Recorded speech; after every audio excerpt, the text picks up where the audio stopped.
ఒక విధంగా చెప్పాలంటే ఎన్నికలు సమీపిస్తున్నటువంటి టైంలో ఎప్పుడెప్పుడా పార్టీల మేనిఫెస్టోలు ముఖ్యంగా హామీలు నోటి ద్వారా ఇవ్వడం వేరు, మేనిఫెస్టోగా ప్రకటించడం వేరు. సో కాంగ్రెస్ నిన్న న్యాయపత్ర పేరిట మేనిఫెస్టోను రిలీజ్ చేసింది. 5 న్యాయ్ 25 గ్యారంటీస్ పేరుతో. ముఖ్యంగా ఇందులో యువత, మహిళలు, కార్మికులు, అణగారిన వర్గాలు, రైతులు ఈ విధంగా 5 కేటగిరీల్లో ఒక్కొక్కరికి 5 చొప్పున ఓవరాల్ గా 25 గ్యారంటీలను నిన్న ప్రకటించింది. వాళ్ళ తుక్కుగూడ జనజాతర సభలో తెలుగు ప్రతిని కూడా రిలీజ్ చేయబోతున్నారు. సో ఈ 10 ఏళ్ల పాలనకు దూరంగా ఉన్నటువంటి కాంగ్రెస్ ఎలా అయినా ఈసారి పాలనా పగ్గాలు చేపట్టాలన్నటువంటి పట్టుదలతో ఒక విధంగా చెప్పాలంటే భారీ హామీలనే కురిపించింది అని చెప్పొచ్చు. మరోవైపు బీజేపీ అంటే ఈ 10 ఏళ్ల పాలన అనేది మీరు చూసింది ట్రైలర్ మాత్రమే ముందుంది. ఒకవైపు శత్రు దేశాలకు భయం కావచ్చు, ఆర్థిక వ్యవస్థ బలపడ్డం కావచ్చు, మోదీ హయాంలోనే బీజేపీ పాలనలోనే జరిగింది. ఇది కేవలం ట్రైలర్ మాత్రమే. ఖచ్చితంగా బీజేపీ మళ్లీ అధికారంలోకి వస్తుంది, ఎన్డీఏ మళ్లీ అధికారంలోకి వస్తుంది అని చెప్పేసి నిన్న రాజస్థాన్ ఎన్నికల ర్యాలీలో ప్రధాని మాట్లాడినటువంటి విషయాన్ని మనం చూసాము. అండ్ ఇటు తెలుగు రాష్ట్రాలకు సంబంధించి గనక, ముఖ్యంగా తెలంగాణకు సంబంధించి గనక చూసినట్లయితే ఇక్కడ కూడా ఎన్నికల వేడి ఏ విధంగా ఉందో చూస్తున్నాము. ఇవాళ తుక్కుగూడ సభా వేదికగా తెలుగు ప్రతిని అటు కాంగ్రెస్ ఇస్తుంది. అండ్ దాంతో పాటు ముఖ్యంగా ఈ మేనిఫెస్టో ఏదైతే ఉందో బీజేపీ అంటోంది ఇది కేవలం ఎన్నికల స్టంట్ మాత్రమే, రాహుల్ ప్రధాని అవ్వలేరు, ఇక్కడ కూడా మెజారిటీ సీట్లు బీజేపీ గెలుస్తుంది అని చెప్పేసి అనడం. అండ్ మాజీ సీఎం కేసీఆర్ ఒకవైపు ఎండిన పంటల పరిశీలించేందుకు నిన్న కరీంనగర్, రాజన్న సిరిసిల్ల జిల్లాకు వెళ్లి పంటలను పరిశీలించడము. అండ్ ఈ క్రమంలో రైతులను ఇబ్బంది పెట్టినా కూడా, నీళ్లు ఇవ్వకపోయినా కూడా ఊరుకునేది లేదు, పోరాడతామని చెప్పేసి హెచ్చరించినటువంటి సిచ్యువేషన్ అయితే చూసాము. అండ్ గెస్టులు కూడా రెడీగా ఉన్నారు, వీటిపై మాట్లాడదాం. రామచంద్రారెడ్డి గారు కాంగ్రెస్ అధికార ప్రతినిధి, ఓ నరసింహారెడ్డి గారు బీఆర్ఎస్ సీనియర్ నాయకులు, ఎండల లక్ష్మీనారాయణ గారు మాజీ ఎమ్మెల్యే బీజేపీ నుంచి. ముందుగా రామచంద్రారెడ్డి గారు, ముందుగా మేనిఫెస్టో మీరు రిలీజ్ చేశారు కాబట్టి ఒక విధంగా చెప్పాలంటే భారీ హామీలే అని చెప్పొచ్చు, పెద్ద ఎత్తున హామీలు ఇచ్చారు. అయితే దీన్ని బీజేపీ ఆల్రెడీ ఓ కౌంటర్ అయితే వేస్తోంది, ఇవి కేవలం ఎన్నికల స్టంట్లే, ఎన్నికల కోసం మాత్రమే ఇచ్చే హామీలు ఇవన్నీ, ఇంత పెద్ద మొత్తంలో ఎట్లా పాసిబుల్ అంటోంది? అంటే ఇన్ని సంవత్సరాలుగా, అంటే దాదాపు దశాబ్ద కాలంగా కూడా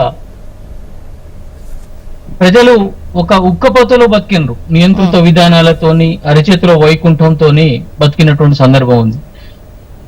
ఈ అరిచేతిలో వైకుంఠంతో అన్ని వర్గాల ప్రజలు, ముఖ్యంగా వ్యవసాయదారులు అనేక కష్టాలకి గురైపోయినారు. ఈ సందర్భాల్లో నిరుద్యోగులని, వ్యవసాయదారులని, దేశ ఆర్థిక వ్యవస్థని, అదే విధంగా దేశం యొక్క మనుగడను కూడా కాపాడుకోవాలంటే కాంగ్రెస్ పార్టీ యొక్క ఆవశ్యకత ఎంతైనా ఉన్నదన్నటువంటి ఉద్దేశంతో నరేంద్ర మోడీ గారు గతంలో ఇచ్చినటువంటి హామీలన్నింటిని కూడా ఘోరంగా విఫలం చెంది దాదాపు 20 కోట్ల ఉద్యోగాలు ఇవ్వాల్సింది ఆయన వాళ్ళు చెప్పినటువంటి ప్రామిస్ ప్రకారం అందులో కూడా విఫలమైంది. కాబట్టి ఆచరణ సాధ్యమైనటువంటి 5 హామీలని, 25 గ్యారంటీలని మేము ఇవ్వటం కోసం ఈ రోజున ఒక నిర్ణయానికి వచ్చేసి దాన్ని కూడా ఏదో గాలికి మాట్లాడినట్లు కాకుండా ఒక వేదిక మీద, ఒక జాతీయ నాయకుల సమక్షంలో వేదిక మీద నుంచి ఈ రోజున ప్రకటించడం జరిగింది. అందులో భాగంగానే ఈ రోజున ప్రతి చదువుకున్నటువంటి యువతకి ఫస్ట్ జాబ్ గ్యారంటీ ఇచ్చేసి 1 లక్ష రూపాయలకి గ్యారంటీ ఇవ్వటం జరుగుతుంది శాలరీ మీద. అదేవిధంగా లోన్ వేవర్ కావచ్చు, లేకుంటే ప్రతి ఒక్క వ్యక్తిగతంగా ప్రతి ఒక్కళ్ళకి లెక్కల్ని టోటల్ గా మన భారతదేశంలో ఉన్నటువంటి జనాభాని లెక్కలు చేసి అసలు ఒకసారి డిక్లేర్ చేయటం కావచ్చు, లేకుంటే ప్రతి మహిళకి సంవత్సరానికి 1 లక్ష రూపాయల ధనాన్ని ఇచ్చే విధంగా కావచ్చు. అదేవిధంగా కనీస వేతనం అనేది 400 రూపాయలు పర్ డే ఉండే విధంగా కూడా మా మన్రేగా కింద మేము చర్యలు తీసుకుంటామని చెప్పేసి బాహాటంగా ఒక అథెంటిక్ గా కూడా మేము ప్రకటిస్తున్నాం. అదేవిధంగా మేము ఆ బోనస్ దాని గురించి అదే విధంగా చూసుకుంటే బోనస్ కి ఒక చట్టబద్ధత కల్పించడం కానివ్వండి, ఈ విధంగా ప్రతి ఒక్క దాంట్లో కూడా ఎక్కడ కూడా అంటే ఆచరణ సాధ్యంగా చేస్తాము అని చెప్పేసి చెప్పడం కోసమే ఈ రోజున జాతీయ నాయకుల యొక్క సమక్షంలో ఈ రోజున మేము ఈ ప్రకటన తుక్కుగూడ సభ నుంచి చేయటం జరుగుతుంది. అది కూడా మన తెలంగాణ రాష్ట్రం నుంచి ప్రకటన చేయటం అనేది గర్వకారణంగానే తెలంగాణ ఆల్రెడీ నిన్న ప్రకటన చేశారు, తెలుగు ప్రతిని మాత్రం ఇవాళ రిలీజ్ చేస్తారు. నిన్న ఆల్రెడీ అది అంటే ఇక్కడి నుంచి చేయటం అనేది డెఫినెట్ గా కూడా మేము సంతోషిస్తున్నాం. అదే విధంగా మొదటి ఉద్యోగం ఖచ్చితంగా రావటం కానీ, నియామక భరోసా కానీ, లేకుంటే ఈ పేపర్ లీకులు ఇట్లాంటివి లేకుండా ఒక దిట్టమైనటువంటి చర్యల ద్వారా చేయటం కానీ ఇవన్నిటిని కూడా ఈ విధంగా 25 గ్యారెంటీలను కూడా మేము ఈ రోజున తెలుగులో ప్రకటన చేయడం జరుగుతుంది. అదేవిధంగా తెలంగాణ యావత్ సమాజం కూడా గతంలో మేము ఇచ్చినటువంటి హామీలను తూచా తప్పకుండా కూడా అమలు చేస్తున్నటువంటి క్రమం కానీ ఈ సందర్భాల్లో మళ్ళీ ప్రతిపక్షాల నుంచి మళ్ళీ వాళ్ళ యొక్క అబద్ధపు ప్రచారాన్ని తట్టుకోవటం ఒక ఎత్తు, వాళ్ళు చేసినటువంటి అప్పులను తీర్చుకుంటూ ముందరికి పోవటం ఒక ఎత్తు, పరిపాలన ఒక ఎత్తు, అదే విధంగా వ్యక్తిగత రహస్యం గాని గోప్యతను గాని గతంలో కోల్పోయినటువంటి తెలంగాణ ప్రజలకు భరోసా ఇవ్వటము, ఇటువంటి అన్నిటిని కూడా మేము ముందరికి తీసుకొని పోయి వీటన్నిటిని కూడా పరిష్కరించుకుంటూ పోయి ఒక సుపరిపాలన అందిస్తున్నదాన్ని తెలంగాణ ప్రజలందరూ కూడా చూస్తున్నారు. కాబట్టి ఖచ్చితంగా కూడా మా తెలుగు ప్రతి ఈ రోజున మేము రిలీజ్ చేసేది ఏదైతే ఉందో నిన్నటి మేనిఫెస్టోని ఈ రోజున యావత్ తెలంగాణ సమాజం కూడా హర్షిస్తున్నది. ఓకే, లక్ష్మీనారాయణ గారు అండ్ నిన్నటి మేనిఫెస్టో హామీలన్నీ చూసారు. 25 గ్యారెంటీలు ఉన్నాయి. ముఖ్యంగా తెలంగాణలో ఈ గ్యారెంటీలు ఏ విధంగా అయితే కాంగ్రెస్ కు అధికారాన్ని తెచ్చిపెట్టాయో అదే విధంగా ఈ 25 గ్యారెంటీలు దేశంలో కూడా కాంగ్రెస్ కు అధికారాన్ని తెచ్చిపెడతాయి అన్నటువంటి ధీమాలో కాంగ్రెస్ ఉంది. మొదలు మేనిఫెస్టో పెట్టారు, ఆ తర్వాత అంటే మేనిఫెస్టో విశ్వసించడం గ్యారెంటీలను, మళ్ళా ఆ గ్యారెంటీలు కూడా విశ్వసిస్తారో లేదో అని గ్యారెంటీ కార్డులు పెట్టి, అంటే ఒక విషయం ఇక్కడ ఏంటంటే రైతుల దగ్గరికి వెళ్తే ఏది మా 500 రూపాయలు బోనస్ అనేటువంటిది వాళ్ళు ప్రశ్నిస్తున్నారు. పంటలు వచ్చినాయి, గింజలు ధాన్యాలు కొనుగోలు కేంద్రాలు అమ్మడం జరుగుతున్నది, 500 బోనస్ అడ్రస్ లేదు. మరి కౌలు రైతులకు రైతు భరోసా అడ్రస్ లేదు, మరి రైతు కూలీలకు 12,000 అడ్రస్ లేదు, మరి ఏదైతే రైతు బంధువును రైతు భరోసా కింద 15,000 చేస్తామన్నారు అది అయిపోలేదు. మహిళలకు 2,500 రూపాయలు ఇస్తామన్నారు అది అడ్రస్ లేదు. అంటే ఈ రకంగా ఆటో అన్నలకు 12,000 రూపాయలు ఇస్తామన్నారు ఆ అడ్రస్ లేదు. అంటే గ్యారంటీ లేనటువంటి పరిస్థితి వీళ్ళు. అంటే ఈ రకమైనటువంటి స్థితిలో ఇక్కడ మమ్మల్ని మోసం చేసేదనేటువంటి భావన రైతులకు ఉన్నది. 2 లక్షల రుణమాఫీ గురించి బ్యాంక్ అధికారులు ఒక రైతు దగ్గరికి పోయారు, సోషల్ మీడియాలో వైరల్ అవుతున్నారు. ఒక ఊర్లోకి పోతే మా రేవంత్ రెడ్డి అధికారంలోకి వస్తే మీరు ఓన్లు అప్పు కట్టద్దని చెప్పిండు, మరి మీరెందుకు వస్తున్నారు అని అడిగారు.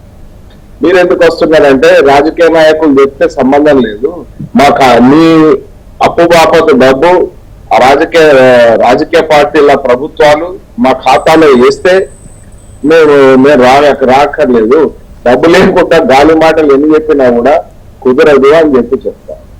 అంటే ఇవాళ రాష్ట్రంలో గ్యారంటీల పేరు మీద 100 రోజులలో మేము ఇవన్నీ చేస్తామని చెప్పి లక్ష్మీనారాయణ గారు ఎన్ని చేశారు అంటే ఎన్ని రోజులు అంటే 100 రోజులు వాళ్ళు టైం పెట్టుకున్నా కూడా ఎన్ని చేశారు ఇవన్నీ పక్కన పెడితే ముఖ్యంగా గ్యారంటీలు ఇచ్చినప్పుడు ఆ గ్యారంటీలను నమ్మే అధికారం ఇచ్చినప్పుడు ఈ 25 గ్యారంటీలను కూడా ఖచ్చితంగా కాంగ్రెస్ అధికారంలోకి రావడానికి 25 గ్యారంటీలు ఖచ్చితంగా సహకరిస్తాయని అంటే ఇటువంటి అనేకము గతంలో ఇచ్చి నమ్మలేదు కాబట్టి మేనిఫెస్టోలో పెట్టిండ్రు, అధికారం వచ్చినాక చెయ్యలేదు కాబట్టి మరి ఇవాళ కొత్త రూపం గ్యారంటీ రూపంలో తీసుకొస్తున్నారు.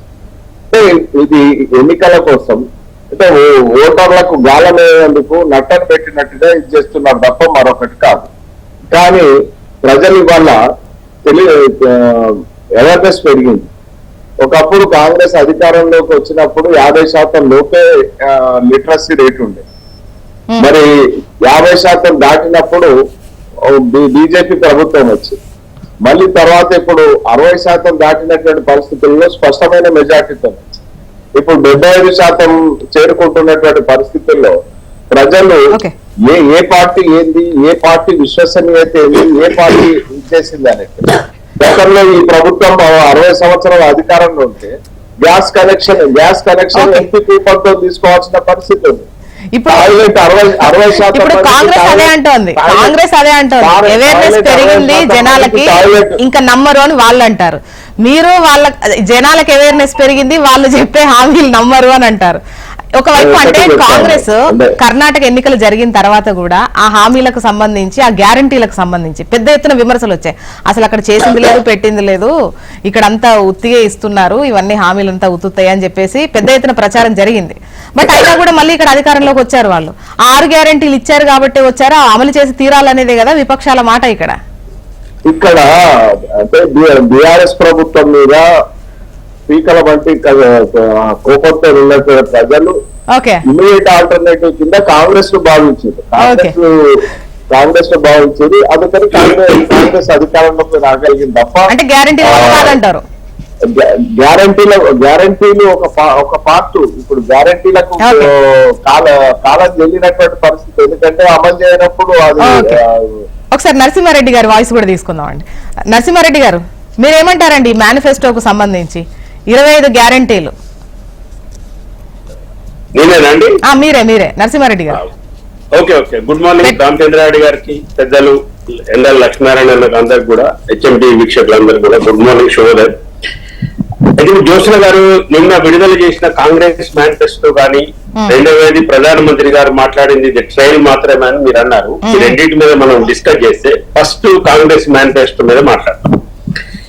ఏదైతే ఇక్కడ ఏదో గ్యారంటీలు 6 గ్యారంటీలు పెట్టి వచ్చినాము, పవర్ లోకి వచ్చినాము అనుకుంటున్నారో ఆ సంతోషం ప్రజలకేం మిగలలే. ఇక్కడ ఈ 6 గ్యారంటీలలో 13 పథకాలు ఉన్నాయి, 13లో 8 అమలు కాలేదు. ఒకటి రైతు భరోసా మొత్తం అమలు కాలేదు, యువ వికాసం మొత్తం అమలు కాలేదు, ఈ కాకుండా 500 బోనస్ అమలు కాలేదు, రుణమాఫీ అమలు కాలేదు. ఇట్లా చాలా దాంట్లో కాంగ్రెస్ పార్టీ ఇక్కడ వైఫల్యం చెందింది. అలాగే ఏ గ్యారంటీలతోనే ఇక్కడ అధికారంలోకి వచ్చినామో ఆ గ్యారంటీలతోనే భారతదేశంలో కూడా అధికారాలకు రావచ్చు అని ఏదైతే మీరు ఇంతకుముందు అన్నారో, కాంగ్రెస్ పార్టీ నమ్ముతుందో, ఏ గ్యారంటీలతో ఇక్కడ అధికారంలోకి వస్తే ఆ గ్యారంటీలు ఫెయిల్ అయిపోయినాయి. ఇక్కడ కర్ణాటకలో ఫెయిల్ అయిపోయినాయి. ఆ వ్యతిరేకత ఆల్రెడీ వస్తుంది. ఇక్కడ రైతులను ఇవాళ బజార్లో పడే కాడికి వచ్చింది. బ్యాంకుల నుంచి నోటీసులు ఇస్తున్నారు, వస్తువులు లాక్కపోతున్నారు, ఇవన్నీ చేస్తున్నారు, పొలాలు ఎండిపోతున్నాయి, రైతులు ఆత్మహత్యలు జరుగుతున్నాయి. 200 మంది ఆత్మహత్యలు చేసుకున్నారంటే నాకు ఇవన్నీ మీరు పరిశీలిస్తా అంటే 4 గంటలు మేము పంపించిన లిస్ట్ అంతా. ఏది ఇంతవరకు వాళ్ళ దగ్గర పోయిన నాదులు లేడు. ఒక మంత్రి పోడు, ఒక ముఖ్యమంత్రిని వాళ్ళు పరామర్శించాడు, ఉప్పల్ స్టేడియంలో మ్యాచ్లు చూస్తానికి మాత్రం ముఖ్యమంత్రి గారికి టైం ఉంటది, కానీ రైతుల దగ్గర పోతానికి టైం ఉండదు, వాళ్ళు పరామర్శిస్తానికి టైం ఉండదు. నీళ్లు లేవు అని మేడిగడ్డ మీద ప్రచారం చేసిండ్రు. కేసీఆర్ గారు అడుగు బయటికి పెట్టగానే ఏమంటేనే నందిపాడు నుంచి మళ్ళీ ఎందుకు మోటార్ ఆన్ చేయగలిగింది మీరు? ఇవాళ మళ్ళీ కనెక్టర్ నుంచి ఎందుకు ఆన్ చేయగలుగుతున్నారు? నాగార్జున సాగర్ నీళ్ళు ఇవ్వన్నారు, 2500 క్యూసెక్లు వదిలినారు. మల్లన్న సాగర్లో నీళ్ళు ఇవ్వన్నారు, మళ్ళీ అక్కడి నుంచి వదిలినారు. ఇవన్నీ ఏంటంటే ఏదో మాయ మాటలు చెప్పి ప్రజలు ఏదో మాకు వస్తాయి. మహాలక్ష్మి పథకం ఎంత మోసం అండి, మహిళలకు మోసం చేస్తున్నారు. 2500 ఇంతవరకు ఒక్క మహిళకన్నా ఇచ్చినారండి. జ్యోత్స్న గారు మీరు చెప్పండి. అంటే ఇంకా స్టార్ట్ అవ్వలేదు కదా, స్టార్ట్ చేయాల. అదే ఎందుకు స్టార్ట్ 100 రోజులు మీ ప్రజలు పెట్టిన డిమాండ్ కాదు కదా, ప్రతిపక్షాలు పెట్టిన డిమాండ్ కాదు, December 9 ఎవరు పెట్టిన డిమాండ్ కాదు. ఇంకోటి అసలు మోసం చెప్తున్నాను, మొదటి అసెంబ్లీ సమావేశంలోనే ఈ 6 గ్యారంటీలకు మీరు చట్టబద్ధత కల్పిస్తామన్నారు. ఇంకా మీకు చిత్తశుద్ధి ఉండి ఈ పథకాలను మీరు అమలు చేసే మీకు ధైర్యం ఉండి తప్పకుండా నమ్మకంగా మేము అమలు చేస్తామని ఉంటే ఎందుకు దానికి చట్టబద్ధత చేయడానికి, చట్టం చేయడానికి మీరు అసెంబ్లీలో వెనుకన్నారు? మెజారిటీ ఉంది, మేము కూడా సపోర్ట్ చేసినామని చెప్పినాం, పెట్టమని చెప్పినాం, ఆ చట్టం పెట్టలేదు. ఇప్పుడేమంటున్నారు, ఇది చట్టబద్ధత కల్పిస్తామని ఇక్కడ కాంగ్రెస్ నాయకులు రాహుల్ గాంధీ గారు చెప్తున్నారు. ఇక్కడ 2 విషయాలు ఆలోచిస్తాం. ఒకటి, ఇక్కడి నుంచి టీఆర్ఎస్ ఎమ్మెల్యేలు ఎవ్వరిని కూడా రాజీనామా చేయకుండా మీరు ఎంపీ టికెట్లు తీసుకున్నారు. ఎమ్మెల్యేలు ఒక 2-3 దానం నాగేంద్ర కావచ్చు, మీకు అక్కడేం చేయాలి. ఇప్పుడు దాంట్లో నేను చెప్తున్నాను, రామచంద్రరావు గారు రాసుకోవాలి, చూసినారో లేదో నేను మొత్తం ప్రతిదినాను. రాజ్యాంగ పరిరక్షణ అనే చాప్టర్ లో 13వ పాయింట్ 13 పాయింట్ ఏంటంటే, ఎవరైనా కానీ ఒక పార్టీ సింబల్ మీద గెలిచి ఇంకో పార్టీలో జాయిన్ అయితే ఆటోమేటిక్ గా వాళ్ళ సభ్యత్వం రద్దు చేసేదానికి చట్టం చేస్తాం పార్లమెంట్ లో అధికారంలోకి వస్తే అంటున్నాం. అంటే ఇక ఏ స్పీకర్ కు పోవాల్సిన అవసరం లేదు, ఎవరు ఆ పార్టీ వాళ్ళు కంప్లైంట్ చేయవలసిన అవసరం లేదు. ఇక ఒక్కసారి ఇతర పార్టీ జెండా కప్పుకుంటే లేదు ఆ పార్టీలో జాయిన్ అనే ఒక ప్రూఫ్ చూపిస్తే ఈ స్పీకర్ విశేషాధికారాలు లేవు, ఏవి లేవు, కోర్టుకు పోయేదే లేదు. ఆటోమేటిక్ గా వెంటనే సభ్యత్వం రద్దయ్యే చట్టాన్ని మేము అధికారంలోకి వస్తే పార్లమెంట్ లో చేస్తామన్నారు. రాహుల్ గాంధీ గారు మీరు చెప్పిందని మీరు రేవంత్ రెడ్డి గారు ఇక్కడ పాటించడం లేదని మా ఆరోపణ. మీరు ఏదైతే చట్టం చేస్తామంటున్నారో దాని ప్రాక్టీస్ ఇక్కడ తెలంగాణ రాష్ట్రంలో ఏం జరుగుతుంది దయచేసి రాహుల్ గాంధీ గారు ఆలోచన చేయాలి. ఎమ్మెల్యేలను జాయిన్ చేసుకొని టికెట్లు ఇస్తున్నారు. అట్లనే 2500 మహిళలకు మహాలక్ష్మి ఇక్కడ ఇయ్యలేదు కానీ దేశంలో మాత్రము సంవత్సరానికి ₹1,00,000 మేము ఇస్తామంటున్నారు. చూసిన రెండే లెక్కలు చెప్పి మేము ముగిస్తారు. 2500 ఇయ్యలేదు. పెన్షన్ 4,000 ఎందుకు ఇస్తలేరండి? ఒక్కొక్క పెన్షన్ దారుకి 38 లక్షల మంది పెన్షన్ దారులకు ఇవాళ కాంగ్రెస్ పార్టీ 8,000 బాకీ పడ్డది. ఒక్కొక్క మహిళకు దరిదాపు 1 కోటి మంది మహిళలకు ఇవాళ ఒక్కొక్క మహిళకు 2,500 బాకీ పడ్డది. ఎక్కడిచ్చినా రైతులకు 2 లక్షల రుణమాఫీ ఎందుకు చేయట్లేరో తెలియదు. రైతు బంధు అన్నారు. 7,500 కోట్లు మేము పెట్టిపోతే ఖజానాలో పెట్టిపోతే 7,500 కోట్లు ఎట్లు పోయినాయంటే సమాధానం చెప్పదు. రామచంద్రారెడ్డి గారు, తెలంగాణ రాష్ట్రంలో ఒక్క నిమిషం, తెలంగాణ రాష్ట్రం ఇవాళ కాంగ్రెస్ పార్టీ చేసిన అప్పు 24,000 కోట్లు. 24,000 కోట్లు మీరు అప్పు చేస్తారు కానీ వీటికి డబ్బులు లేవంటారు. మరి ఎటుపోయిన 24,000 కోట్లు రైతులకు ఇవ్వరైతుంది, రైతులు రుణమాఫీ చేయరైతుంది. కాబట్టి బీజేపీ ఒక్క సెకండ్ పెట్టి ముగిస్తాను. ప్రధానమంత్రి ఇది ట్రయల్ మాత్రమే అన్నారు. అంటే నిజంగా భయం అవుతుంది ఇక్కడ పార్టీలందరికీ, భారతదేశంలో అందరు పార్టీలకు భయం అవుతుంది. అమ్మా ఇప్పుడు సిబిఐ, ఈడీలు, ఐటీలు ఈ 10 సంవత్సరాల అధికారంలో ఉంటేనే ప్రతిపక్ష నాయకులు గొంతు నొక్కి అప్రజాస్వామికంగా 8 రాష్ట్రాలలో గవర్నమెంట్ పడగొట్టినారు. మళ్ళా అధికారంలోకి వస్తే అసలు ఏం చేస్తారనే భయం దొరకబడ్డది. అభివృద్ధి గురించి కాదు చర్చ. 7,500 మంది రైతులను చంపారు, మళ్ళీ అధికారంలోకి వస్తే 800 మంది రైతులను చంపుతారు. 14.5 లక్షల కోట్లు బడాబాబులకు మాఫీ చేస్తున్నారు, మళ్ళీ అధికారంలోకి వస్తే ఇంకెన్ని లక్షల కోట్లు మాఫీ చేస్తారని చర్చ నడుస్తుంది. ఓకే, రామచంద్రారెడ్డి గారు, మరి ఇప్పటిదాకా నరసింహారెడ్డి గారు చెప్పిండ్రు కదా బీజేపీ గురించి. గతంలో వీళ్ళ దోస్తే కదా, అవన్నీ చేస్తున్నప్పుడే వీళ్ళు మద్దతు ప్రకటించారు, నిర్ద్వందంగా ప్రకటించారు, బేషరతుగా ప్రకటించారు. వీళ్ళనేమో వ్యవహారం చేయడిందని పబ్లిక్ ని నమ్మటం కోసం ఈ విధమైనటువంటి వ్యాఖ్యలు చేస్తున్నారు. సరే, అది వాళ్ళ విజ్ఞతకి వదిలేస్తున్నా. ఎందుకంటే తెలంగాణ ప్రజలందరూ కూడా పూర్తి స్థాయిలో దాని మీద ఒక అవగాహన కలిగి ఉన్నారు. వీళ్ళిద్దరు కలిసి ఆడుతున్నటువంటి డ్రామా అని చెప్పేసి. సరే, ఇక మా విషయానికి వచ్చినట్లయితే మేము అధికారంలోకి వచ్చిన నాటికి తెలంగాణ రాష్ట్రం యొక్క ఆర్థిక పరిస్థితి చిన్న భిన్నమైపోయి ఉండి, ఇంకొక సంవత్సర కాలం పొరపాటున కనుక టిఆర్ఎస్ పార్టీ కనుక అధికారంలోకి వచ్చుంటే వ్యవస్థ అంతా కూడా కుప్పగూలే పరిస్థితి ఉండేది. ఒక ఆర్థిక పరమైన భద్రత లేదు, ఒక సామాజిక పరమైన భద్రత లేదు. అదే విధంగా ఇందాక నేను చెప్పినట్లు ఒక వ్యక్తి గౌరవంగా బతికే పరిస్థితులు లేనప్పుడు మేము అధికారంలోకి వచ్చేసి ఆర్థికంగా మొత్తం హామీలు అమలు చేయాలంటే ఒక స్ట్రీమ్ లైన్ చేయాలని చెప్పేసి ప్రతి శాఖను కూడా మేము సమీక్ష చేసి ఉన్న అప్పులను తేల్చి ఆ అప్పులకి వడ్డీలను మేము కట్టుకుంటూ వడ్డీలతో పాటు పరిపాలనకి కావాల్సినటువంటి ఎక్కడెక్కడ అవసరాలను తీర్చుకుంటూ ముందుకు పోతున్నాం. ఈ క్రమంలో మీరు చేసినటువంటి పాపాలకి మీరు చెప్పినంత కాకపోయినా ఎంతో కొంత ఆర్థికమైనటువంటి అవసరాలు ఉంటాయి. కాబట్టి ఖచ్చితంగా ఈ ప్రభుత్వం క్రమశిక్షణాబద్ధంగా ఐఏఎస్ అధికారుల యొక్క సలహా మేరకు, మంత్రివర్గం యొక్క నిర్ణయం మేరకు ఖచ్చితంగా అప్పు చేస్తుంది. తప్పదు. లేకుంటే మహాలక్ష్మి పథకం కింద ఏదైతే 2,500 రూపాయలు అంటే ముఖ్యంగా కొన్ని 6 గ్యారంటీల్లోవి మాత్రమే, అంటే ఇతర హామీలు ఎక్కువగా ఉన్నాయి. ఈ 13 హామీల విషయానికి వస్తేనే దీంట్లో మహాలక్ష్మికి సంబంధించి 2,500 ఇవ్వడానికే అవ్వట్లేదు. దేశవ్యాప్తంగా మహిళలందరికీ ₹1,00,000. అది ఎలా పాసిబుల్ అవుతుంది? నేను చెప్తాను దానికి సంబంధించి. ఇప్పుడు ఏదైనా కానీ ఒక వ్యవస్థను మనం తయారు చేయాలనంటే దళితులకి గోల్కొండ కోట మీద 3 ఎకరాలు నేను ఇస్తున్నానని చెప్పేసి కేసీఆర్ గారు ప్రకటించిన తర్వాత భూమి ఆడిందా అని చెప్పేసి చేతులు ఎత్తేసినటువంటి పరిస్థితిలో కాంగ్రెస్ పార్టీ ఉండదు. ఒక మాట ఇచ్చిందంటే మాటకు కట్టుబడి ఉండటం కోసం అన్ని రకాలుగా కూడా మేము ఒక ఎక్సర్సైజ్ చేసిన తర్వాత మాత్రమే చేస్తాం. ఇప్పుడు జరుగుతున్నది మహిళలకి ఎంతమంది ఉన్నారు అర్హులైనటువంటి వాళ్ళు అని చెప్పేసి ఆల్రెడీ అప్లికేషన్స్ కూడా తీసుకోవడం జరిగింది. వాటి మీద ఇప్పుడు ఎక్సర్సైజ్ నడుస్తున్నప్పుడు ఇంత నిలుపు లేకుండా 3-4 రోజుల నుంచే ఈ విధంగా మాట్లాడటం ఎంత హాస్యాస్పదం. వీళ్ళు ఇంకొక విషయానికి వస్తే సరే, తెలంగాణకు మనం ఇప్పుడు కన్ఫైన్ అయ్యి మాట్లాడితే ఇన్ని రోజులు అధికారంలో ఉన్నప్పుడు కేసీఆర్ గారు ఒక్క ప్రాంతాన్ని కూడా విజిట్ చేయలేదు. ఇవాళ అధికారం కోల్పోయిన తర్వాత ఉక్కిరి బిక్కిరి అయిపోయి నిరుద్యోగ యాత్ర మొదలు పెట్టారు కేసీఆర్ గారు. ఈ నిరుద్యోగ యాత్రలో పోయి పెద్ద లావు మాటలు మాట్లాడుతున్నారు. ఆయన భాషలో చెప్పాలనంటే, అయ్యా 7 సంవత్సరాల సుదీర్ఘ కాలం ఏం చేసినావు? నువ్వు కుర్చేసుకొని అది చేస్తే ఇది చేస్తున్నట్టున్నావు. గతంలో కూడా మిడ్ మానేర్ దగ్గర కూడా కుర్చేసుకొని కూర్చున్నావు. మోహన్ రెడ్డి అని రైతు అడిగితే కుర్చేసుకొని కూర్చొని ప్రాజెక్టు కంప్లీట్ చేస్తున్నావు సారు, ఏం సంగతి అని అంటే అది సాధ్యమైతే అదే కూసో అని చెప్పేసి అన్నటువంటి సందర్భం ఉన్నది. ఇటువంటి మాటల్ని తెలంగాణ ప్రజలు చాలా చూసిండ్రు. మీ డాంబికాలను చూసిండ్రు, మీ యొక్క పెద్ద లావు పొడుగు మాటల్ని చూసిండ్రు. ప్రజలందరూ రామచంద్రారెడ్డి గారు ఇప్పుడు అంటే అంటే ఎన్నికల హామీల్లో ఇప్పుడు వాళ్ళు ఇవే అంటున్నారు, ఇంత పెద్ద పెద్ద హామీలు, అది ఒక కేటగిరీ కాదు, ఇన్ని కేటగిరీస్ లో అంటే 5 కేటగిరీల్లో 5 చొప్పున 25. ఏ విధంగా చూసుకున్నా అంటే గతంలో అంటే ఈ 10 ఏళ్లే మీకు అధికారంలో లేదు, గతంలో మీరున్నారు. సో ఇందులో చాలా వరకు కూడా పెద్దగా పట్టించుకున్నట్టు అనిపించలేదు. అంటే ఇప్పుడు వాటిని ప్రస్తావిస్తున్నారు అంటే అప్పుడు చేసిన అన్యాయమేనా? ఒకటి నాకు క్వశ్చన్ ఇక్కడ క్లారిటీ లేదు, మళ్ళీ ఒక్కసారి అంటే చెప్పండి. గత ఒక 10 ఏళ్ల నుండే అధికారానికి దూరం కాంగ్రెస్ ఉంది.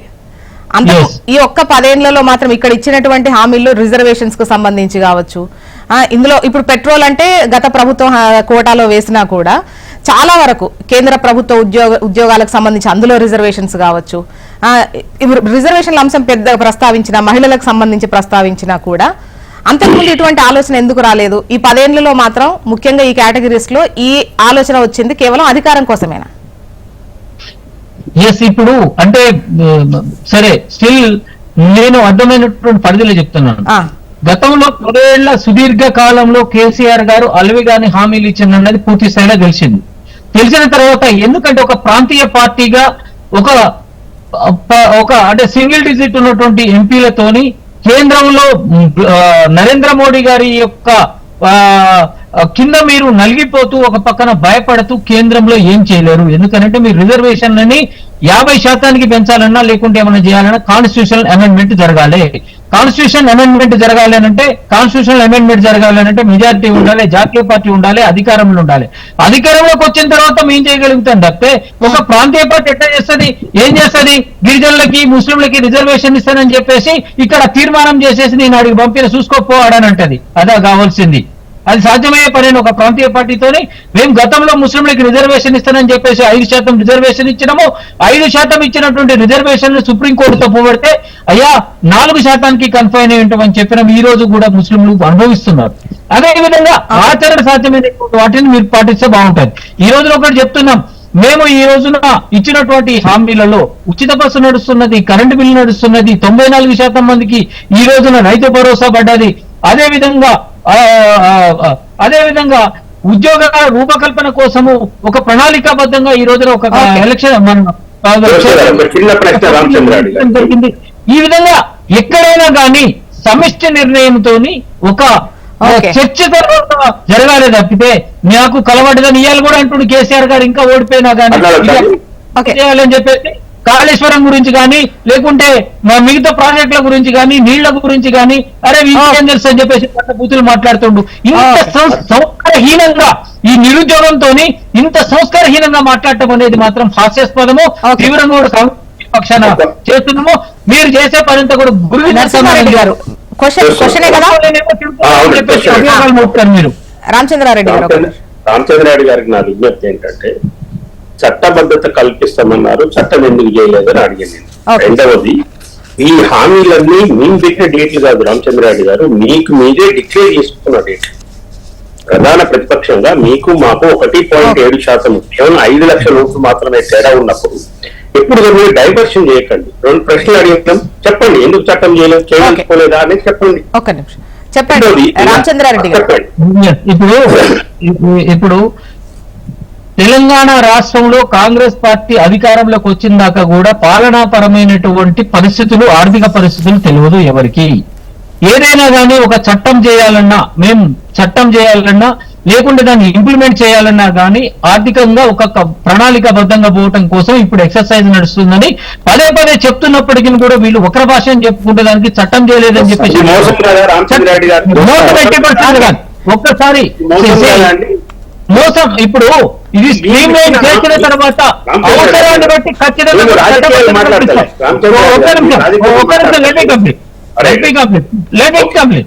ఇప్పుడు అవసరాన్ని బట్టి మొత్తము ఎక్సర్సైజ్ చేసిన తర్వాత చట్టబద్ధత చేయాలంటే దాని యొక్క ఆ చట్టబద్ధతకి కావాల్సినటువంటి అంశాలన్నింటిని కూడా క్రోడీకరించి చట్టబద్ధత చేస్తారు. అదే అది చేయడం కోసము ఇప్పటిదాకా ఒక్కొక్క ఐఏఎస్ ఆఫీసర్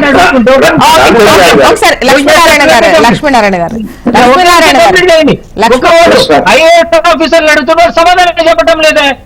ఇన్ని కూడా అయిపోతుండే ఫోన్. రామచంద్రారెడ్డి గారు మళ్ళీ మనం పక్కకి వెళ్ళిపోతాం.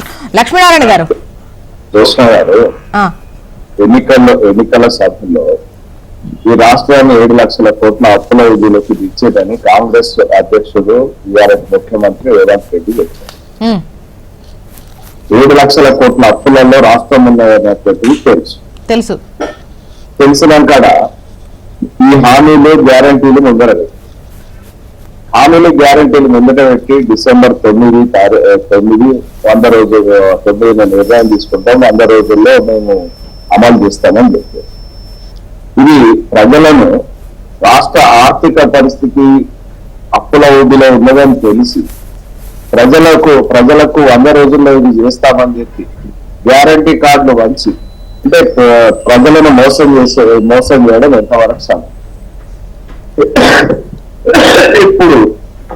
ఇప్పుడు ఆర్థిక పరిస్థితి అనుకూలంగా లేదని చెప్పడం, ఒక నోటితో అదే నాలుక అప్పుల ఊపిలో ఉన్నదని చెప్తారు, అదే నాలుకతోని హామీలు ఇస్తారు. హామీలకు తారీఖు మేము పెట్టలేదు, వాళ్ళే పెట్టారు, ప్రజలు అడగలేదు, వాళ్ళే చెప్పి ఇవాళ మాట మార్చడం ఇది పచ్చి మోసం కాదా? మరి ఈ రకంగా మోసం చేయడం, మరి ఈ రకంగా మోసం చేసినటువంటి పార్టీ ఇవాళ పార్లమెంట్ ఎలక్షన్ల కోసం ఇవాళ పెట్టినటువంటి మేనిఫెస్టో రేపటి మోసం కాదా? ప్రజలు మోసపోవడానికి సిద్ధంగా లేరు ఇంకా. ఓకే, అండ్ ఇక అంటే సెంట్రల్ విషయం చూసుకున్నట్లయితే ఇచ్చినటువంటి హామీల్లో ఈ పెట్రోల్ కు సంబంధించి ఆ కాంగ్రెస్ ఇచ్చేటువంటి హామీల్లో ఈ పెట్రోల్ ధరలను తగ్గిస్తాం ఒకటేదో నమ్మొచ్చని అనుకుంటారు. కాంగ్రెస్ వాళ్ళు ఏమైనా చేస్తారేమో, ఒకవేళ వస్తే పెట్రోల్ ధరలు తగ్గిస్తారేమో. ఒక విషయం చూసారు, ఇప్పుడు మన దగ్గర బెల్ట్ షాపులు ఎత్తేస్తామన్నారు, బెల్ట్ షాపులు ఎత్తేది సరే, మిగతావి అమలు చేయలేదు, అవన్నీ తీసుకొచ్చేసుకోండి. వీళ్లకు అంటే అధికారంలో రామనేటువంటి పేట తెలంగాణ రానటువంటి వాళ్ళు ఏ రకంగా హామీలు ఇచ్చినా రేపు తెల్లారి జవాబు చెప్పాల్సినటువంటి అవసరం లేదని సెంట్రల్ క్లియర్ గా ఈ రకంగా వ్యవహరిస్తున్నటువంటి పరిస్థితి. ఇది ఏంటంటే లక్ష్మీనారాయణ గారు, గతంలో కాంగ్రెస్ హయాంలో అంటే అప్పుడు ఉన్నటువంటి బ్యారెల్ ధర ఇప్పుడు అంతే ఉంది, కాకపోతే ఇప్పుడు ధర ఎక్కువ అంటే వినియోగదారుడికి అందుబాటులోకి వచ్చేసరికి ధర ఇంత ఎక్కువ పెరిగింది కదా. సో మేము వస్తే మాత్రం గతంలో రేట్లు ఉంటాయి, ఒక విధంగా చెప్పాలంటే పెట్రోల్ ధరలు తగ్గుతాయి అండ్ నిత్యావసర ధరలు తగ్గుతాయి అని కాంగ్రెస్ చెప్తోంది. అంటే ఈ విషయంలో మనం గతంలో అనేక సార్లు డిస్కస్ చేయడం లేదు. అవును, గతంలో కాంగ్రెస్ ఏదైతే రాయితీలు ఇచ్చిందో దానికి సంబంధించి పెట్రోల్ దగ్గర క్రూడ్ కొన్న దగ్గర బకాయిలు పెట్టినటువంటి పరిస్థితి ఉంది, బాండ్లు కూడా ఇచ్చినటువంటి పరిస్థితి. వాటన్నిటికీ వడ్డీతో సహా ఈ మోదీ గారి నేతృత్వంలో బీజేపీ ప్రభుత్వం వచ్చిన తర్వాత క్లియర్. మరి వాళ్ళ అభివృద్ధి అనే ఇవాళ వాళ్ళు మొన్నదాకా అనేది ఆ పక్క దేశంలో తక్కువ ఉన్నాయి, ఈ పక్క దేశంలో తక్కువ ఉన్నాయి. ఇప్పుడు ఇవాళ చూస్తే అనేక దేశాలతో పోలిస్తే ఇవాళ ఇప్పుడు ఆ బాండ్ల వాల్యూ ఎంత అండి? 50,000 కోట్లు ఎంత ఉంటుంటది అంతకు. దాన్ని ఇప్పుడు 10 ఏళ్ల పాలనలో అది మీకు వాటిని ఇంట్రెస్ట్ కలిపి 2 లక్షల కోట్లు క్లియర్ చేసినటువంటి పరిస్థితి. మరి అదే రకంగా అంటే ఇవాళ కరోనా అటువంటి మహమ్మారిని ఎదుర్కొనేటువంటి విషయాల్లో కానీ, కరోనా అటువంటి సందర్భంలో అందరికీ రేషన్ ఇచ్చేటువంటి విషయాల్లో కానీ అనేక అంశాల విషయాల్లో పారదర్శకంగా కేంద్రం 5 పైసలు కేంద్రానికి వచ్చినటువంటి 5 పైసలకు 5 పైసలకు లెక్క చెప్పి అంటే గతంలో కాంగ్రెస్ 12 లక్షల కోట్ల కుంభకోణాలు చేసినటువంటి పరిస్థితి.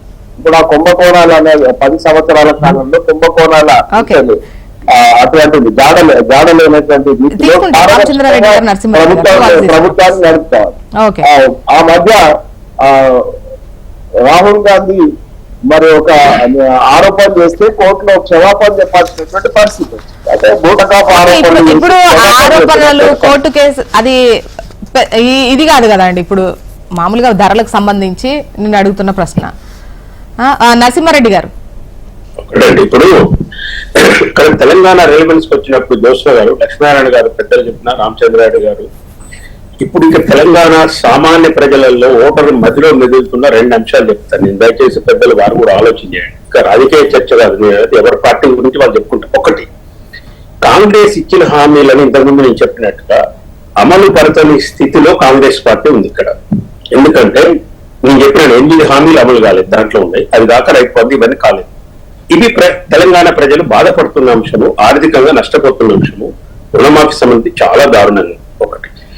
ఇచ్చిన హామీలను నెరవేర్చలేని కాంగ్రెస్ పార్టీ ఇవాళ పార్లమెంట్ లో మాకు ఓటేయమని అడిగితే మా మేనిఫెస్టోను చూసి, కేంద్రంలో రిలీజ్ చేసిన మేనిఫెస్టోను చూసి అది ఇవాళ ఓటేయమని వాళ్ళకు కూడా అడుగుతుంది. దీనికే గతి లేదు, దానికి ఎట్లా ఇస్తారు?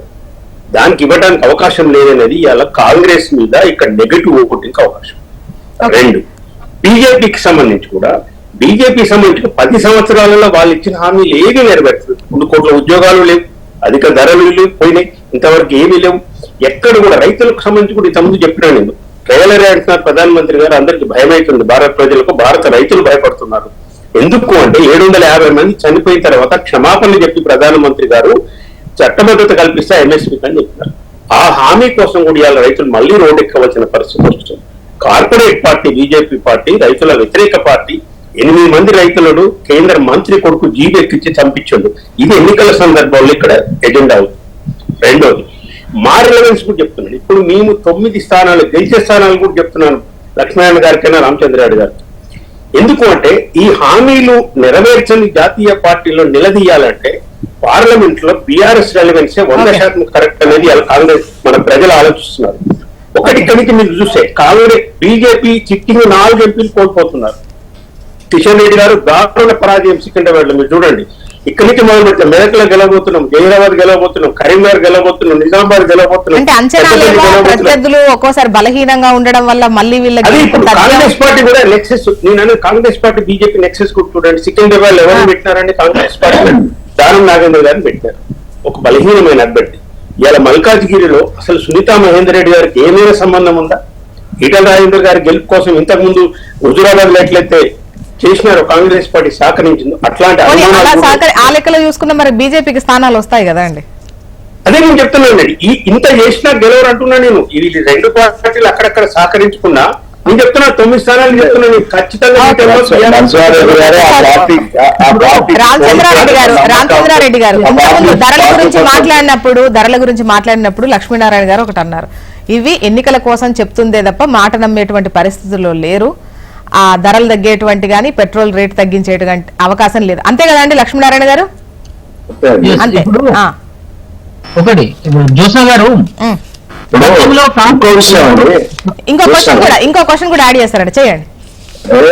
వారు చెప్పినట్టు 2500 చొప్పున మహిళలకు ఇస్తే సంవత్సరానికి 30,000 అయింది. ఓకే, అంటే 30,000 గతి లేదు, కన్సూప్ లేరు, ఎప్పుడు ఇస్తారన్నది ఇది లేదు.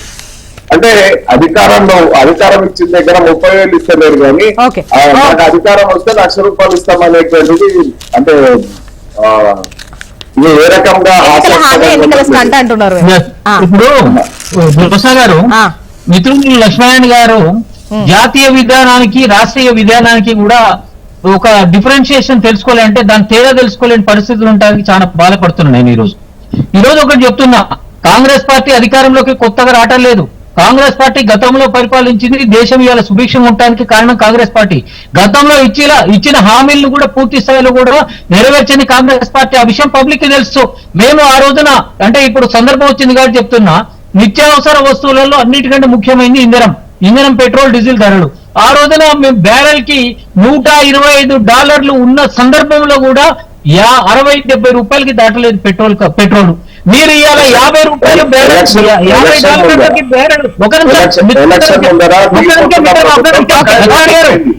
ఒక్క నిమిషం ఆగండి. ఇప్పుడు ఈ రోజున దాదాపు $60 బ్యారెల్ ధర ఉన్నప్పుడు తీసుకుపోయి $111 చేసిండ్రనంటే ఈ రోజు $120 చేసిందంటే దీన్ని బట్టి తెలుస్తుంది వీళ్ళ చిత్తశుద్ధి ఏందని. అరే ఏమన్నంటే కాంగ్రెస్ పార్టీ గతంలో చేసినటువంటి ఏది బాకీలు తీరుస్తామంటారు. 10 సంవత్సరాల సుదీర్ఘ కాలంలో ఇన్ని లక్షల కోట్ల రూపాయలు దోచుకొని నిత్యావసర వస్తువులు ఈ విధంగా చేయటం అన్నది వాళ్ళకి ఏమని పెట్టలేదని నేను ఇవాళ ప్రశ్నిస్తున్నాం. అదే విధంగా వీళ్ళు కార్పొరేట్ రంగానికి వీళ్ళు రాయితీలు విపరీతంగా ఇస్తారు, రైతుల దగ్గరకు వచ్చేసరికి తొక్కిచ్చి జరుపుతారు. వీళ్ళ విధానం అది జాతీయ విధానం. దొంగలందరినీ రామచంద్రారెడ్డి గారు వీళ్ళ 10 ఏళ్ల పాలనలో ఎంత పర్సెంటేజ్, ఒక్క నిమిషం అండి, ఎంత పర్సెంటేజ్ పెట్రోల్ రేటు పెరిగింది అనేది అంతకు ముందు 10-20 ఏళ్లలో ఎంత పెరిగింది అనేది కూడా లెక్క ఉండాలి. అంటే పర్సెంటేజ్ ఇంపార్టెంట్. 100% పెరిగిందండి. ఆ. ఈ రోజు డీజిల్ పెట్రోల్ ధరలు 100% పెరిగినాయి. అయాల 50 రూపాయలు ఉన్నది ఇవాళ 100 రూపాయలకి వచ్చింది, 98 రూపాయలకి వచ్చింది డీజిల్. మరి ఆ రోజు 60 రూపాయలు ఉన్నది ఈ రోజున 111 రూపాయలు దాటిపోయింది.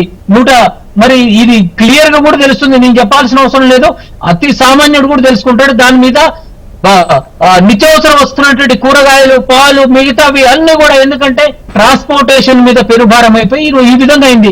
ఎన్ని విషయాలు వాళ్ళకి తెలియదని కాదు, అన్ని తెలుసు. కాకపోతే ఏంటంటే ఒకవైపున సామ్రాజ్యవాదం వెనకట సామంతరాజులను ఎట్లయితే తొక్కుంటూ పోయినారు, ఆ విధంగా ప్రాంతీయ పార్టీలను తొక్కుకుంటూ పోతున్నారు. ఇంకో వైపున సుప్రీంకోర్టుతో చివరి తింటారు, ఇంకో వైపున స్వతంత్ర ప్రతిపత్తి కలిగినటువంటి సంస్థలను బెదిరిస్తున్నారు, ఇక్కడ ప్రజల్ని మోసం చేస్తున్నారు. అల్టిమేట్ గా అధికారంలోకి రావాలి, మేమిద్దరమే కలకాలం ఉండాలని చెప్పి తీసుకొస్తామన్నట్టున్నారు కదా మీరు. ఏదంటారు? కనీస మద్దతు ధరకు చట్టబద్ధత ఖచ్చితంగా, డెఫినెట్లీ. ఇప్పుడు ఏదైనా కానీ ఒక్క రోజులో అయ్యేది కాదండి. ఇప్పుడు హామీలు ఇచ్చినట్టు అది నేను ఒక మాట అడుగుతున్నా, ప్రశ్నిస్తున్నా. మీరు బీజేపీ కానీ టీఆర్ఎస్ కానీ బీజేపీ వాళ్ళ ముచ్చటకు వస్తే సంవత్సరానికి 2 కోట్ల ఉద్యోగాలు ఇస్తారన్నారు. ఈ ఏడాదికి ఎన్ని ఉద్యోగాలు ఇచ్చారని ప్రశ్నిస్తున్నాం. ఆర్థిక ప్రతి వ్యక్తికి 15 లక్షల అకౌంట్ లోకి జమ చేస్తారన్నారు. రామచంద్రారెడ్డి నేను వాళ్ళని మీకేమని వాళ్ళని అడుగుతున్నా, మీకేమని మిమ్మల్ని అడుగుతున్నా, మీరు అడిగేది ఇస్తున్న హామీకి సంబంధించి ఒకటి. ఇంకోటి టీఆర్ఎస్ వాళ్ళ విషయానికి వచ్చేసరికి దళితులకి 3 ఎకరాల భూమి అన్నారు, అదే విధంగా డబుల్ బెడ్రూమ్ అన్నారు, ఉద్యోగాల గురించి అన్నారు, హాస్పిటల్ గురించి అనేక ప్రామిసెస్ చేసిండ్రు. చిట్టచూరుకు ఉస్మానియా ఆసుపత్రి దగ్గర పోయి రేపు కూల్ చేస్తామన్నట్లు చేసి డ్రామాలు, లాస్ట్ కు వచ్చేసరికి దాన్ని ఎక్కడ వేసిన గొంగలు అక్కడ ఉంది. కాంగ్రెస్ పార్టీ హామీలు అట్లుండవు, కాంగ్రెస్ పార్టీ హామీలు అట్లుండవు. జాతీయ విధానంతో ఉంటాయి, జాతీయ నాయకుల అనుమతితో ఉంటాయి. ఒకసారి ప్రకటన చేస్తామంటే సూచన మేరకు కొత్త నిర్ణయాలు ఉండవు. ఒక ప్రశ్న రామచంద్రారెడ్డి గారికి. ఇప్పుడు జాతీయ నాయకులు ఇచ్చిన హామీలకు చట్టబద్ధత గురించి వారు ఇంతవరకు చెప్పట్లేదు. సరే, అది వేరే. జాతీయ నాయకులు ఇచ్చిన హామీలకు చాలా విలువ ఉంటుందని అంటున్నారు. ఒక్క విషయం రామచంద్రారెడ్డి గారు జవాబు చెప్పాలి. నిరుద్యోగ భృతి 4,000 ఇస్తామని చెప్పి ప్రియాంక గాంధీ గారితో ప్రామిస్ చేయించినారు, అది పత్రం విడుదల చేయించినారు వరంగల్లో. ఇక్కడ అది అసెంబ్లీలో యువత డిక్లరేషన్ లో 4,000 ప్రతి నెల నిరుద్యోగుల సంఖ్య కూడా చెప్తున్నారు. 4,000 రూపాయలు ఇస్తామన్నారు. సరే, అది 6 గ్యారెంటీలో లేదు. ఒకటి, ఇప్పుడు అసెంబ్లీలో బట్టి విక్రమార్క గారు డిప్యూటీ సీఎం గారు మాట్లాడుతూ అట్లాంటి హామీ మేము ఇవ్వలేదు అన్నారు.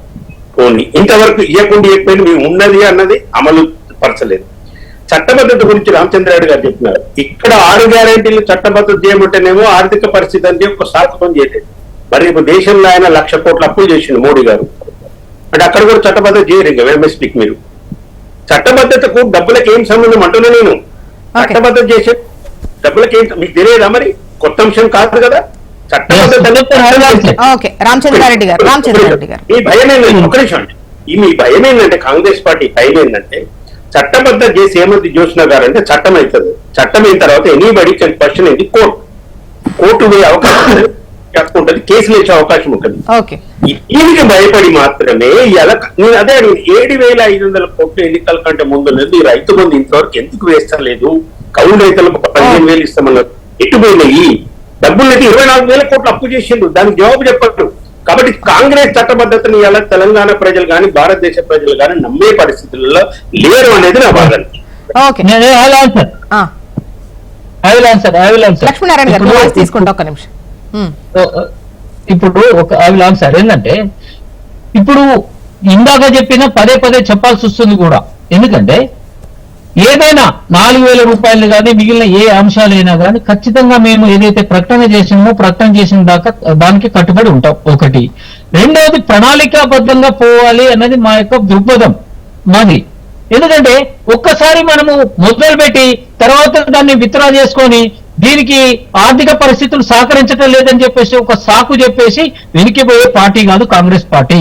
గతంలో కాంగ్రెస్ పార్టీ ఇచ్చినటువంటి హామీలన్నీ ప్రతి ఒక్కటి కూడా ఉచిత కరెంటు దగ్గర నుంచి మొదలుకుంటే అన్ని హామీలని చేసి స్కాలర్షిప్ల దగ్గర కూడా ఎంతో సహకరించినటువంటి పరిస్థితి ఉంది కాంగ్రెస్ పార్టీ తెలంగాణ ఆ రోజే నాటి ఆంధ్రప్రదేశ్ కి.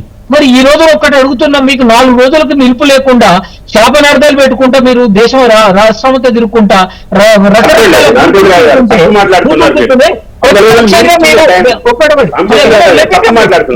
ప్లీజ్ ప్రేక్షకులు మీరు డైవర్ట్ చేయదు. మీరు ఇచ్చిన హామీ 100 రోజుల తర్వాత మేము మాట్లాడుతున్నాం. ఒక్క నిమిషం నరసింహారెడ్డి గారు, నరసింహారెడ్డి గారు ఒక్క నిమిషం. రామచంద్రారెడ్డి గారు, 100 రోజులు మీరు ఇచ్చిన టైం బాసాది మేము ఇచ్చింది కాదు. 100 రోజుల టైం మీరు ఇచ్చిన రామచంద్రారెడ్డి గారు, మేము తొందరపడటం కాదు. ప్రధాన ఒకటే మాట్లాడాలి కదా మరి. ఏం చేయాలి? మీ తప్పులని కప్పిపుచ్చుకోవడం నరసింహారెడ్డి గారు ప్లీజ్ ఒక్క నిమిషం. రామచంద్రారెడ్డి మీరు నేను సూటిగా అడుగుతున్నా కేసీఆర్ గారిని, ఎలా సూటిగా అడుగుతున్నాం మేము. మీ గత 10 సంవత్సరాల పాలనలో చేసినటువంటి పాపాలు చేస్తున్నది అబద్ధమని అడుగుతున్నా. ఓకే ఒక్క నిమిషం నరసింహారెడ్డి గారు, ఒక్క నిమిషం. రామచంద్రారెడ్డి గారు మీరు అంటే ఎన్నికలు జరగక ముందే ఎన్నికల ప్రచారంలో కూడా కాంగ్రెస్ నేతలే వాళ్ళొక క్లారిటీతో ఉండే మీరు అంటే ఎంత తప్పు ఉంది ఏంటి పరిస్థితి అని పదే మీరు విమర్శించింది. అంటే ఆ స్థితి తెలియకుండా వచ్చిన వాళ్ళు ఏం కాదు మీరు. అంటే వచ్చినాక కొత్తగా చూసింది ఏం కాదు పరిస్థితి. అయ్యో ఇలా అనుకోలేదు అలా అనుకోవడానికి లేదు. ఇంకా మీరు చెప్పిన కొంచెం తక్కువనే ఉన్నట్టు అనిపించింది. ఇప్పుడు మేము ఆ రోజున అన్నది ఎంత 4.5 లక్షల కోట్ల అప్పు ఉన్నది అని చెప్పినాం. మేము సమీక్షలు నిర్వహించినప్పుడు మీ అందరికీ గురించి జోసన్ గారు తెలుసు, 85,000 కోట్ల రూపాయలు విద్యుత్ మీదనే బకాయిలు ఉన్నాయని అంటే ఎంత దుర్మార్గమో చూడండి. 7 లక్షల కోట్ల రూపాయలు అప్పు అయినది ఎక్కడికక్కడ. సార్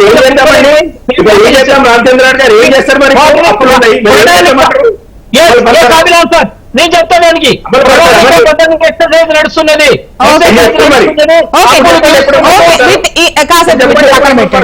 లక్ష్మీనారాయణ గారు మాట్లాడతారు. రామచంద్రారెడ్డి గారు ఒక్క నిమిషం. రామచంద్రారెడ్డి గారు ఏం చెప్తున్నారంటే మేము హామీలు ఇస్తాం, గ్యారంటీలు ఇస్తాం, ఎక్సర్సైజ్ చేయకుండా అవన్నీ పెడతాం, మళ్ళీ అధికారంలోకి వచ్చినాక ఎక్సర్సైజ్ చేసి నోరెల్లో పెడతాం అనేటువంటిది వారు చెప్తారు. గాలికి హామీలు ఇస్తారు అనేటువంటి విషయాన్ని వారు చాలా స్పష్టంగా చెప్తారు. అంటే ఈ రకమైనటువంటి పార్టీ నమ్మకం కోల్పోయింది కాబట్టి 400 పైన సీట్లు వచ్చినటువంటి పార్టీ వల్ల ఒక దశలో 44 సీట్లకు వచ్చినటువంటి పరిస్థితి. ఇప్పుడు అది 44 పోయి ఇప్పుడు అంటే అప్పటి రాజకీయ పరిస్థితులు వేరు ఇప్పుడు వేరు కదా. అప్పుడు 400 వచ్చాయి. అంటే నేను ఏంటంటే క్రెడిబిలిటీ అనేటువంటిది కోల్పోయింది. వాళ్ళు మేనిఫెస్టో క్రెడిబిలిటీ నేను చెప్తాను. రామచంద్రారెడ్డి గారు, మేము నేషనల్ రూలింగ్ పార్టీగా ప్రజల ముందు హామీ పెట్టినాం. ఫస్ట్ శాలరీస్ ఇస్తాం అనేటువంటి హామీ పెట్టినాం. మీరు ఏదైతే 2 లక్షల లోన్ లెవరింగ్ పెట్టిండ్రు, 2 లక్షల రామచంద్రారెడ్డి గారు ఒక నిమిషం. ఇప్పుడు లక్ష్మీనారాయణ గారు ఈ మేనిఫెస్టోలో ముఖ్యంగా బీజేపీ ప్రస్తుత పాలనలో ఉన్నటువంటి చాలా అంశాలు ఏవైతే రిక్విజిషన్స్ కావచ్చు, ఆందోళనలు జరుగుతున్నాయి కావచ్చు, రైతులకు సంబంధించి ఈ అగ్నిపథ్కు సంబంధించి అంటే కనీస మద్దతు ధర, పెట్రోలు వీటికి సంబంధించే అండ్ రిజర్వేషన్స్ వీటినే ఎక్కువగా అంటే వీటికే హై ప్రయారిటీ ఇస్తూ ఈ మేనిఫెస్టోని చేశారు. లక్ష్మీనారాయణ గారు అంటే మీ దగ్గర కావాలని ఏవైతే ఎక్స్పెక్ట్ చేస్తున్నారో జనాల దగ్గర నుంచి అవే హై ప్రయారిటైజ్ తోని ఈ 5 న్యాయ్ 25 గ్యారంటీ. ఇప్పుడు విశ్వాసంతో వెళ్ళిపోయినటువంటి ప్రజలు ఏదైతే ఈ పార్టీ కాంగ్రెస్ గతంలో అరటి పండు ఒలిచి పెడతామని చెప్పి గుజరాత్ లో ఒక మేనిఫెస్టో వచ్చారు. అంటే నోట్లకు అన్ని ఏది లేదు అన్ని మేమే చేస్తామని అడ్రస్ లేకుండా పోయింది. అంటే ప్రజలలో భారతీయ జనతా పార్టీ నేతృత్వం పట్ల ఒక విశ్వాసం ఉన్నది. జరిగినటువంటి అభివృద్ధి కళ్ళ ముందకుంది. ఎటువంటి పరిస్థితులైనా ఎదుర్కొంటున్నటువంటి విశ్వాసం ప్రజలకు ఉన్నది. ఇవాళ ఈ దేశ ఆర్థిక వ్యవస్థను 3వ స్థానానికి తీసుకొచ్చినటువంటి పరిస్థితి, 5వ స్థానానికి తీసుకొచ్చిన పరిస్థితి ఉంది. 3వ స్థానానికి తీసుకుపోయేటువంటి దిశలో కొనసాగుతుంది. ఈ దేశం విద్యుత్ రంగంలో ఉత్పాదన పెంచినటువంటి పరిస్థితి, ఇవాళ రైల్వే రంగంలో మార్పులు కొనసాగుతున్నటువంటి పరిస్థితి, ఇవాళ జాతీయ రహదారులు 95,000 కిలోమీటర్ల నుంచి 1,45,000 కిలోమీటర్లకు పెంచినటువంటి పరిస్థితి. ఈ రాష్ట్రంలో చూస్తే 2,500 కిలోమీటర్ల జాతీయ రహదారులను 5,000 కిలోమీటర్లకు పెంచినటువంటి పరిస్థితి. ఇలా వందే భారత్ ట్రైన్లను ఇచ్చినటువంటి పరిస్థితి. ఓకే, ఇప్పుడు లక్ష్మీనారాయణ గారు సోర్స్ వచ్చిన తర్వాత ఆ తర్వాత డెవలప్మెంట్ ఒక లెక్క, మొదటి నుండి చేయడం. వాళ్ళ హయాంలో 1,310 రూపాయల నుంచి 1,340 రూపాయలు ఉంటే ఇవాళ వరికి 2,203 రూపాయలు. జొన్నలకైతే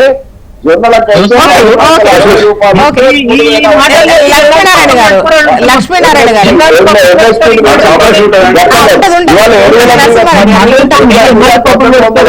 రూపాయలు. ఇప్పుడు లక్ష్మీనారాయణ గారు రూపాయలు ఇస్తున్నటువంటి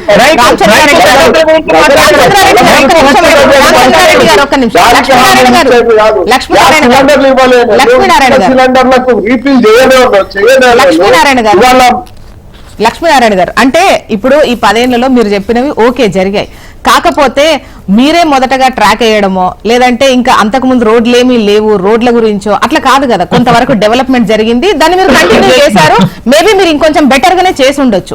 అంటే ఒకటి జరుగుతున్నది, నెక్స్ట్ వచ్చిన ప్రభుత్వాలు దాన్ని కంటిన్యూ చేయాలి. అట్ ద సేమ్ టైం ఇంకా బాగా మీరు ఇంకా బాగా చేసి ఉండొచ్చు, ఆ లైన్ లో ఉన్నారు. బట్ వాళ్ళు ఏం చేయనట్టు కాదు కదా. ఒక్క నిమిషం రామచంద్ర. అంటే రోడ్లు గతానికి ఇప్పటికీ మార్పు అనేటువంటిది సమూలమైన మార్పు జరిగింది. అంటే రోడ్డు 30 ఫీట్లో 40 ఫీట్లో 50 ఫీట్లో ఉంటే ఇవాళ 120 ఫీట్లకు పెంచడం జరిగింది. 120 గురించి చెప్పు. ఉద్యోగాల గురించి మేనిఫెస్టో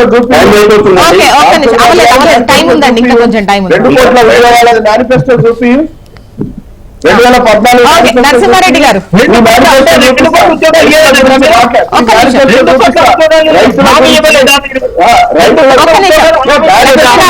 రామచంద్రారెడ్డి గారు ప్లీజ్. నరసింహారెడ్డి గారు లక్ష్మీనారాయణ గారికైనా రామచంద్రారెడ్డి గారికైనా నేను ఒక పాయింట్ చెప్పాను, దయచేసి లక్ష్మీనారాయణ గారు కూడా దీని మీద మాట్లాడారు. తెలంగాణ రిలవెన్స్ లో కాంగ్రెస్ పార్టీలో ఆంధ్రప్రదేశ్ కు ప్రత్యేక హోదా ఇస్తామన్నారు కానీ తెలంగాణకు సంబంధించి ఒక జాతీయ ప్రాజెక్ట్ ఇస్తామని కానీ అధికారంలోకి వస్తే ఏమి హామీ తెలంగాణకు సంబంధించి లేదు. విభజన హామీలు అమలు కాలేదని కాంగ్రెస్ పార్టీ కూడా బీజేపీని విమర్శించినప్పుడు మరి మీరు అధికారంలోకి వస్తే ఇక్కడ తెలంగాణకు సంబంధించి ఏమి ఇస్తారు? ఐటీఆర్ పునరుద్ధరిస్తారా? మిగతా విషయాలు ఏవి కూడా మాట్లాడలేదు. కాజీపేట కోచ్ ఫ్యాక్టరీ గురించి మాట్లాడలేదు కాంగ్రెస్ పార్టీ. ఒక ప్రశ్న నేను వేసినాను, రాజ్యాంగ పరిరక్షణ అనే చాప్టర్ లో 13వ పాయింట్లో ఎవరైనా కానీ ఇతర పార్టీ గెలిచి వేరే పార్టీలో పోతే ఆటోమేటిక్ గా సభ్యత్వం రద్దు అయితే అనే చట్టం తెస్తామన్నారు. మరి బీజేపీ వాళ్ళు దీనికి మద్దతు ఇస్తారా? ఈ చట్టం తెస్తారా మీరు కూడా? ఇప్పుడు దేశం మొత్తం మీద 8-9 ప్రభుత్వాలు రాష్ట్ర ప్రభుత్వాలను కూలగొట్టారు మీరు గవర్నర్ వ్యవస్థను ఉపయోగించి. దేశాన్ని మొత్తం అప్పుల పాలు చేసినారు, 1,00,000 కోట్ల అప్పుల పైన మోడీ గారు చేసినారు. జాతీయ పార్టీ రామచంద్రారెడ్డి గారు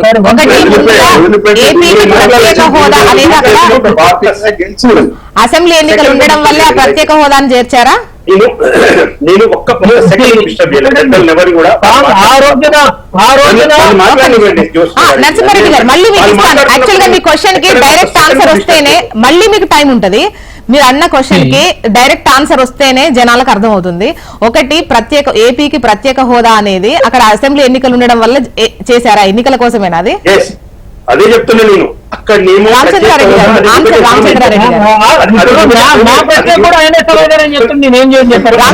గారు సమాధానం చెప్పండి. ఇప్పుడు తీసుకుంటా నరసింహారెడ్డి గారు. నేనే అడిగాను నరసింహారెడ్డి గారు. నరసింహారెడ్డి గారు ఒక్క నిమిషం. ఇప్పుడు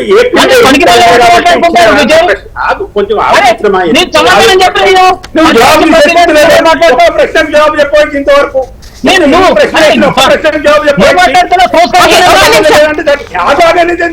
రామచంద్రారెడ్డి గారు అని మాట్లాడుతున్నా. రామచంద్రారెడ్డి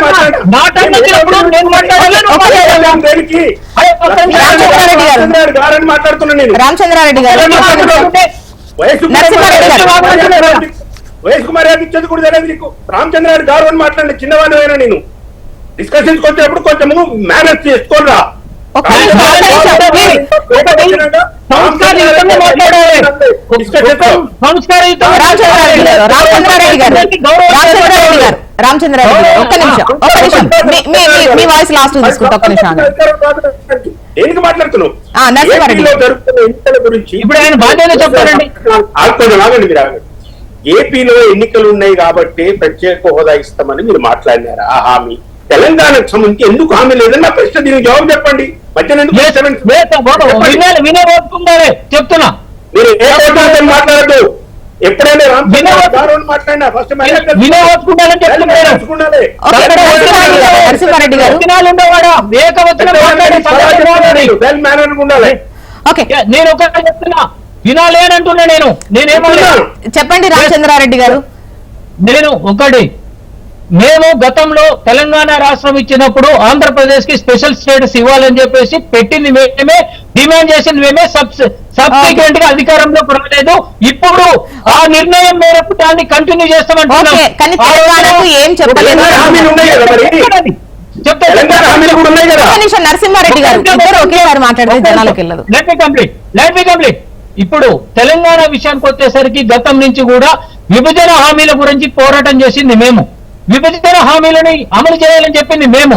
చెప్తున్న సందర్భంలో టిఆర్ఎస్ ప్రభుత్వం అనుక్షణం కూడా బీజేపీతో అంటగాగింది తప్పితే ఎక్కడ కూడా మన తెలంగాణ ప్రజల యొక్క డిమాండ్. రామచంద్రారెడ్డి గారు స్ట్రైట్ క్వశ్చన్ అండి, స్ట్రైట్ ఆన్సర్ కావాలి. ఇప్పుడు పెట్టినటువంటి మేనిఫెస్టోలో క్లియర్ గా ఏపీకి ప్రత్యేక హోదా, బట్ తెలంగాణ ప్రస్తావన విభజన హామీలు నెరవేర్చడం అనేది లేదు. తెలంగాణలో కంక్లూడ్ చేయండి చెప్పేసి. ఆల్రెడీ గవర్నమెంట్ లో ఉన్నాము, వాటిని నెరవేర్చే కాంగ్రెస్ మీరే అధికారంలో ఉన్నారు కాబట్టి నెరవేరుస్తా అంటున్నారు. ఓకే, చూద్దాం. మేనిఫెస్టో అయితే వచ్చింది. And thank you so much అండి డిస్కషన్ లో పార్టిసిపేట్ చేసేందుకు. లక్ష్మీనారాయణ గారు, రామచంద్రారెడ్డి గారు, నరసింహారెడ్డి గారు. అది మొత్తానికి నిన్న కాంగ్రెస్ మేనిఫెస్టో వచ్చింది. వాళ్ళు దానికి సంబంధించి తెలుగు ప్రతి రాబోతుంది. అండ్ ఇక బీజేపీ ఎటువంటి హామీలు ఇస్తుందో చూడాలి. అండ్ ఇది వాళ్ళ న్యూస్ అనాలిసిస్. చూస్తూనే ఉండండి హెచ్ఎం టీవీ. వార్త ఆగదు, నిజం దాగదు.